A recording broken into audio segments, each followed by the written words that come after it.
I would probably take an average 1-2 grinder playing his A game over an average 25-50 grinder playing his C game any day. You're listening to the Mindset Advantage podcast. Each week, you'll get to peek inside the greatest minds in the game and discover what makes them successful. Mental toughness separates those that can't handle the stress. If you're going to treat it like an amateur, you're probably going to have amateur results. Here are your hosts, Elliot Rowe and Adrian Talenchik Rousum. Hey everyone, welcome to the show. Thanks for joining us. Adrian, how's it going? Things are great. Well into summer now, and it's my favorite season. Yeah, you've got to enjoy the sunshine. And good luck to everyone out there at the World Series. We know you're all grinding away at the moment, so hope you're all doing well and making lots of money. This week we've got a different kind of guest on. We've got Ari Meisel, who's not actually a poker player. He's a CEO. He does TED Talks, and he runs a company called GetLeverage.com where you can get virtual assistants, and he's going to talk about time management and basically how you can be a more effective person. We believe this will really help a lot of poker players out there. So let's give him a call. Ari Meisel is with us today. He's an author and entrepreneur whose books include Idea to Execution and Less Doing, More Living. He's also the co-founder of Leverage, which is an awesome upscale virtual assistant service. Ari's philosophy of less doing is all about optimizing, automating, and outsourcing life's daily tasks to free yourself to do what you're most effective at. Welcome to the show, Ari. Would you expand on your philosophy and share with us how you developed these superpowers for productivity and automation? Yeah, sure. Basically, I was working in construction and I was working way too hard, and I was living an extremely stressful lifestyle and definitely not in like a proactive mode of how to get things done better. I was just sort of like grinding through it. And when I was 23, I basically was in $3 million of personal debt. I was really, really unhealthy, and I got diagnosed with Crohn's disease, which is a chronic inflammatory condition. Then things got really bad, and I was going from working 18 hours a day to now barely being able to work an hour a day. And in the process of me overcoming the illness, which I did, I realized that stress was such a big component that I needed a systematic approach to dealing with that stress. And that was where Less Doing came from. So Less Doing, as in Less Doing, More Living, that was the productivity system that I developed with 9 fundamentals to it, but basically this overarching framework for teaching people how to optimize, automate, and outsource everything in their lives and eventually their businesses. And I was teaching that and wrote books on that and was traveling around the world speaking about that for years. And then about 21 months ago, we started Leverage. If you could explain Leverage, because I think a lot of the guys listening to this could really, really use your service. So if you could explain it and, you know, how it might be able to help someone who's working from home, predominantly professional poker players, but needs help managing different parts of their lives. The quick background, though, is that there was a very large virtual assistant company based here in America that went out of business on a Monday morning, essentially. They sent an email out very suddenly to all the people that worked for them and all their clients and said that they were having financial struggles and they had to shut down. So that night, just by coincidence, my now business partner, but good friend at the time, Nick Sonnenberg, and I were having dinner, and we were talking about it, just sort of like discussing what had happened. And somehow the conversation came up that Nick suggested, why don't we do something ourselves? And 24 hours later, we launched Leverage with free tools, off the shelf, nothing customized, 2 assistants and 10 clients. And we were scalable and profitable from day one. In our first year, we did $1 million in revenue. And here we are in our second year. We're about 21 months in. We've got a team of 120 people in 16 time zones doing over 1,000 hours of work every week for over 450 clients. And we still haven't raised any money or put any money into it. And it's a new way of getting things done. It's the future of work as far as we see it. So what we offer, though, is we have a team of professionals that can do anything for any business or person. As long as it's legal, we will get it done, whether it's building a website, managing travel, doing social media, or any other kind of marketing, copywriting, graphic design.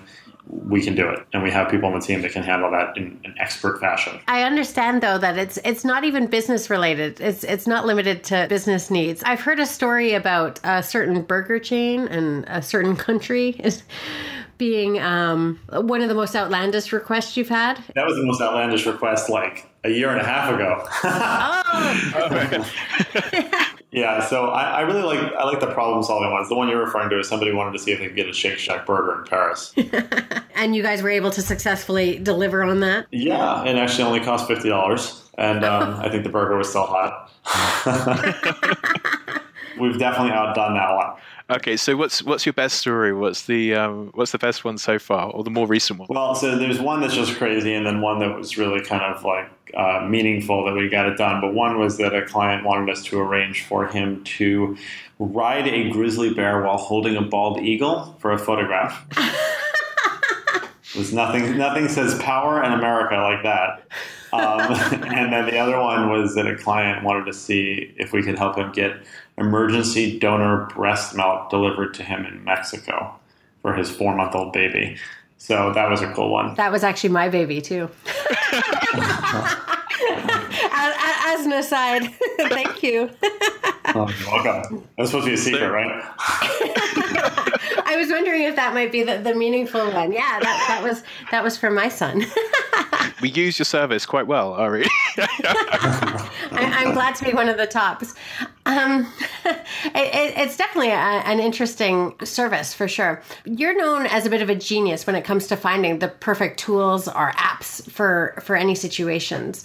What are some of your must-haves for maximizing personal productivity? The answer may surprise you. I firmly believe that technology is an amplifier of habits. So if you have good habits, it will make them better. And if you have bad habits, it will make them substantially worse. So a lot of times I'm really trying to find solutions that don't involve technology. As much as I do love technology, I love my phone and the apps that are on and all that kind of stuff. The number one must-have is artificially restrictive limits. So I can give you some tools because I know that's what people want to hear too. But setting artificially restrictive limits on yourself, I think, is hugely important. Especially, and poker players in particular too are like a weird kind of entrepreneur in my mind because they are entrepreneurs certainly, but it's a different kind of lifestyle as far as I'm concerned. And the problem with most entrepreneurial lifestyles is that everyone's so excited about the freedom that it gives them. But the problem with freedom from a psychological standpoint, from a mindset standpoint, as it were, is that human beings are really bad at working in situations where they have too many options. That's how we end up with that the whole analysis paralysis idea, and too many options or no options. So when people are, it's also their what's it called, the liberty paradox. So there's a difference between freedom from and freedom to.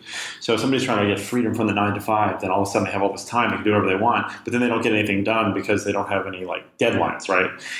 Whereas if you do set artificially restrictive limits on yourself, whether it's limits on your time, your money, or even your physical space, that's what forces innovation as far as I'm concerned.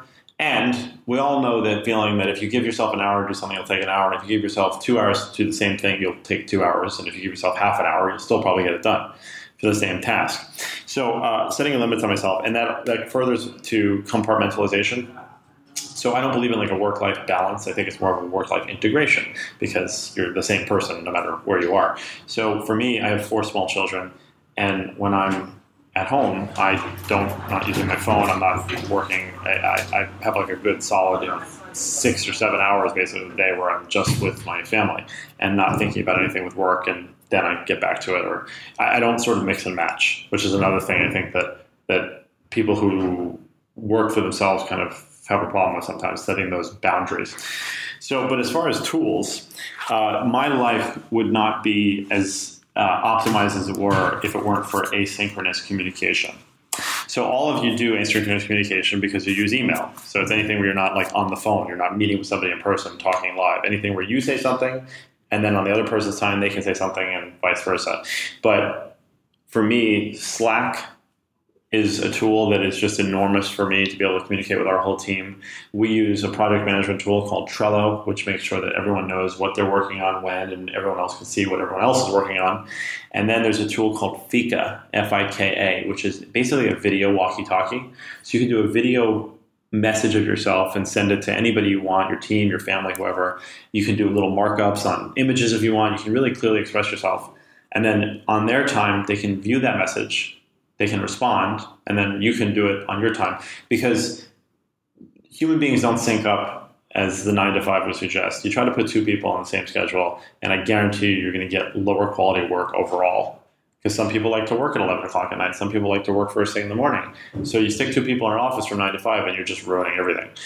So by allowing people to work asynchronously, you will maximize their potential and their ability to work. So really anything that can make me communicate asynchronously, that's a tool that I need. And that must be incredibly useful as well on the sort of size team that you're dealing with in the virtual assistants and things. I mean, are you worldwide, or are they predominantly based in the US? They are predominantly based in the US, but so everyone who works for us is a native English speaker, but the nature of remote work and being able to travel and do this stuff, we have people in, like I said, 16 time zones. Wow. So you're working through that certainly must make a difference. And I want to just zoom in a little bit on the Crohn's disease and how you work through that. I watched the TED Talks that you gave on it.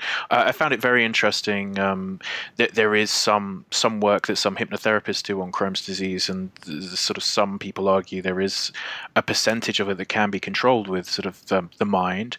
How did you work on Crohn's disease, and how did you manage to get through that? I think that there certainly would be a place for hypnotherapy with Crohn's, because every single one of us, I'm sure, in some time of your life has experienced that feeling of like butterflies in your stomach, right? Or that nervousness.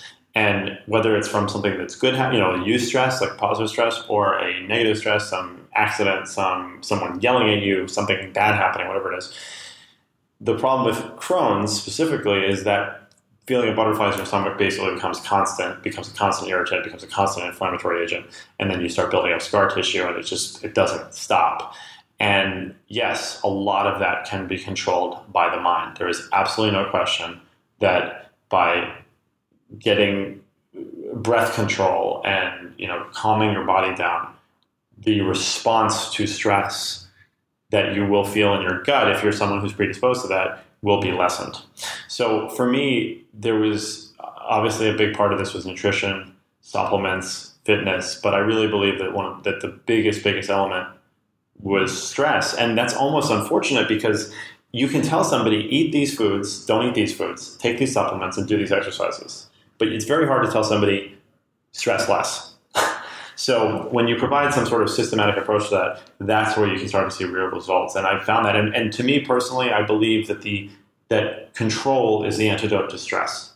Okay, and is that something that you can sort of show people as a roadmap who are struggling with this as well, or do you think it's something that each individual has to be looking at resolving this their own way? Oh, no. I mean, I've replicated my results in at least 3 or 4 dozen other Crohn's patients. When you say that you've cured your Crohn's, are you off medications? Are you, yes. completely healthy? Yeah, so I've been off my meds for, I guess it's been like 8 years now, and pain-free since then. And more importantly than that, I think, is that technically Crohn's is incurable. So a lot of people see my story and they think that I'm just in remission. And the truth is, I may be. It's possible that someday my Crohn's will come back, but I don't believe that's the case. And I also know that the next time, if that were to ever happen, I would know exactly how to respond to it to take control of it again. So Crohn's will never control me the way that it did previously. I'll never be at war with my body in that same way. And I'm more in tune to my body now than I ever was before. So I can recognize the signs of things that could possibly even begin to lead to a scenario where I might have that issue again. So when I say that I'm cured, to me, I believe that I've really controlled it and I've regained the control rather than the other way around. However, the one thing that's supposed to be pretty much impossible with Crohn's is that when you have scar tissue in your digestive tract, you're not supposed to be able to heal that. And I have shown signs of healing scar tissue, which, again, you're not supposed to be able to do. And then in terms of dealing with the stress, you are running a startup company. How are you managing running a startup whilst trying to keep those stress levels low and keep that control? It doesn't have to be. It really doesn't have to be. I believe that, so I don't think that you can hustle and innovate at the same time. I think that there's a place for both. I mean, I certainly think there's a place for innovation, and I think that there's definitely a place for hustle. But a lot of people now just want to hustle, and that's what they're doing. It's the same thing as the busyness paradox, and saying like, "Oh, I'm so busy." That doesn't have any ownership in that case. And the same thing with hustling. Like, how are you doing with your startup? Oh, I'm just hustling. 24/7 hustle. I hate hearing that because it doesn't make any sense. It doesn't mean anything. Working smarter rather than harder is the way to sort of manage that. So, obviously, if you're like, you have a lot of debt and your family's wellness is on the line, like that's going to cause stress. But the truth is, at the end of the day, it's not going to serve you. So anything that you can do to mitigate that and more basically control your destiny. And I know that sounds very nebulous, but a lot of that begins with tracking and self-awareness. A lot of times the problem with stress and with overwhelm is that people don't know what's causing it, because there's just so much going on that we just kind of throw our hands up and we don't actually look at what is the problem. I'm sure that this is something that you do with hypnotherapy, where it's like a sort of a check-in with your body, right? And you have to become more aware of that pain in your foot, or what the feeling in your back, whatever. But we just sort of go through life a lot of times and we're just putting out fires rather than stopping to build a fireproof building. So if somebody was looking for a place to start, right, they're starting down the path of stress management and becoming more effective, making fewer decisions, could you provide some examples of what would be some simple decisions people could reduce or eliminate from their lives? So anything that's repetitive, right? So anything that you're doing more than once is basically a process waiting to be automated as far as I'm concerned, or at least part of it. And you can take a little inventory of how you go through your day and what are the processes that you do, whether it's in your personal life or your business. I mean, everything from how you make your kids' school lunch, that's a process, honestly, to how you fire and hire and do social media. All of these things are processes. And a lot of times you ask somebody, why do you do it that way? And they'll say, well, that's how I've always done it. And that's a really, really bad reason to keep doing something that way. And we have to let go of the ego aspects of the things that we do, and assuming that everything that we do is just so valuable. We're the only person that can do that, and we're totally irreplaceable. The problem with being irreplaceable is if you can't be replaced, you can't be promoted. Whether a promotion means a better job or a better life, it doesn't matter. You never want to be irreplaceable, because that's stagnant. So you need to be constantly looking at ways that you can replace yourself. It becomes almost a game that way. And it relieves a lot of pressure on you as well, if you're not the only person who can do this one thing. That's a great concept. I'm taking a second to process that, because most people definitely think in a company like, oh, they need me so much, I can't take time away. But that's detrimental to their ability to move forward, I guess. It's also detrimental to the company. If the company can't function without you, then you are a liability and a bottleneck.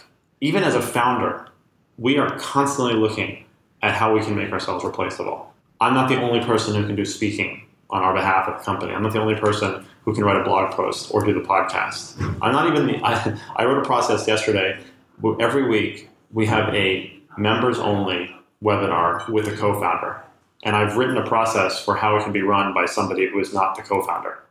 And maybe the clients will be 98% as happy if it's someone else who's competent other than just me. Again, though, is that ego aspect of it, thinking like, I can't be replaceable. I'm like, this company is me, and I live and breathe it, and that's not sustainable. It's not scalable. So and again, it removes a lot of the pressure, because what if you want to just go on vacation? What if you get sick? Like, you don't have to have all that weight on your head if the processes are in place that make it so that your company can continue to run without you. And do you think that's something you're going to be utilizing to perhaps, move away from the company you're currently running and then innovate again and start something new, knowing that you've left Leverage in a position where it's running itself and you're comfortable with everything behind you? It's very possible, but the thing is I love what I do so much that I would see that being very difficult just for me personally to step away from. But the truth is that we're setting things up. My partner is mostly focused on, Nick is mostly the tech side of things, and I'm mostly like the human side of things. And we really see our jobs at the end of the day as growing the company. So without us, the company, if we're set up correctly, the company should at the very worst continue on the path that it's on and stay stable and provide a livelihood for the 120-some people that work with us and for the clients and all those things. And at the end of the day, then we're responsible for sort of the high-end brainstorming, growth plans, analytics, that kind of stuff that are important, but they're not, the company doesn't live and die by that, basically. We had a company retreat a couple weeks ago, and we have an incredible, incredible team. We don't have a single employee. Everyone's a freelancer, but you wouldn't know it. They work like a really solid, dedicated team. And I said at the end of the weekend, I serve at the pleasure of Leverage. And if there comes a day when I'm not serving the company, I don't want to be here. I want to be replaced, which not only sets the company up for success, but it also means that I have to keep doing better to keep my, quote unquote job. So I think it's a very important mindset that I'm not patting myself on the back at all, but I've never seen any other founder talk that way. Yeah, sort of putting yourself at risk and keeping yourself accountable. Exactly. I mean, and look at Uber today. They've replaced Travis Kalanick because. Oh, did he go? I didn't see that. He's out. I mean, he's out right now, and it's indefinite leave, and the company's being run by 14 people right now, and there's no plans to necessarily bring him back. And if he does, it might not be a CEO. So I don't know how Uber's set up for that, but I mean, that's a reality of life. Like that happens. His mother died and his father's in critical condition. He's not functioning in the best interest of the company. And are there things that you do? You mentioned you had a company retreat. Are there other things you do to help facilitate wellness for your employees? Yeah, absolutely. So we have, so there's a couple Slack bots that we use that sort of check in with people and ask like how they're feeling about certain things and what they're, are they staying active? There's also several automated bots that'll just randomly be like, did you drink enough water today? Or, have you stood up in the last hour, which are helpful. But we also have we have several doctors that are members, but we have some that are really active in our community. And so some of them, basically we've arranged with them to offer consultations to any of the VAs who want to get blood test results and have that tracked. We do a lot of quantified cell stuff in the company. So they can reach out to them for advice. But I also, on a very personal level, connect with pretty much everybody on the team on a very, very regular basis. And when we know that there's something going on, we do what we can to help them. Oh, that's really awesome. And a lot of guys out there in the poker industry, a lot of people got into crypto quite early. There's some people with money to invest who are now talking about, I want to move out of poker, I want to set up my own startup, things like that.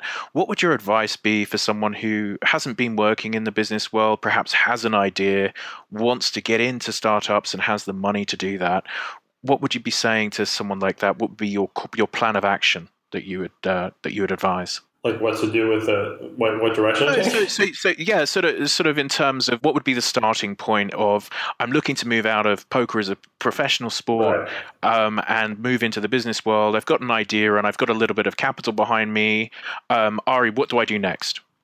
Yeah, so I think that we have ways nowadays that we didn't have even 6 months ago to validate ideas more firmly than ever in history, where we can find out that people will pay X for this product, even though the product doesn't exist yet or the service doesn't exist yet, and get people to put their money where their mouth is for it.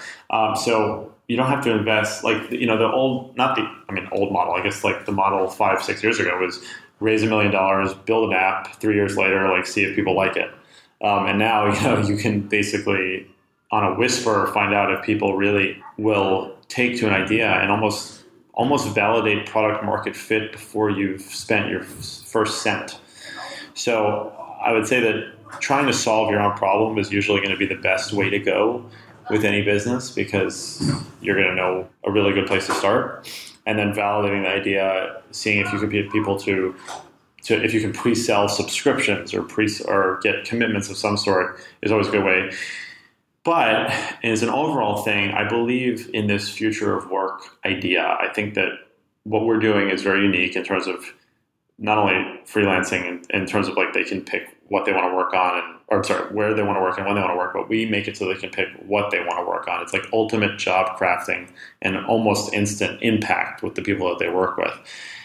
That to me is the future of work. And I think that without getting political about it, as far as the success of this country, of America at least, or just the global economy, we have to stop thinking that we can compete with jobs that we've had for years. It has to be something different. So the future of work, basically empowering people to provide their expertise to people who need it.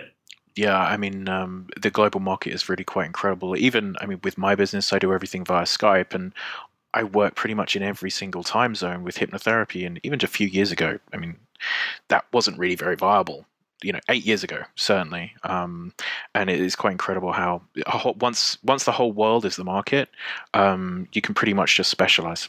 Right, exactly. And the thing is, I truly believe that people work best where and when they want to work, right? So you might have somebody who is a genius, an absolute genius at something, but you stick them in an office that's an hour commute from their home, and they're there from 9 to 5, and you will not get the genius out of them. But if they're in their underwear at home at 3 a.m, that's when you get something that will help them help their community and help the world possibly. Those are the joys. The definite appeal of online poker to me was the ability to be able to draw an income and play a game that I so loved and so love from the comforts of home. Not having to commute is a lifesaver. Yeah, exactly. But again, it can be a curse if you don't set up proper limits and proper boundaries for yourself. But that's not that hard. You said that you started out working 16 hours a day in construction, and then you were forced down to 1 hour a day. What does your schedule kind of look like most days now? So I basically work while my kids are at school, and now we're on summer vacation, so it's while they're at camp. And so during the school year, that's basically 8:45 to 3 o'clock or so, 5 days a week. But that's what I do. And then I pick them up. So I drop them off and I pick them up every day. And then when I come home, my phone basically goes on the shelf for 5 or 6 hours until they're all asleep. And then usually I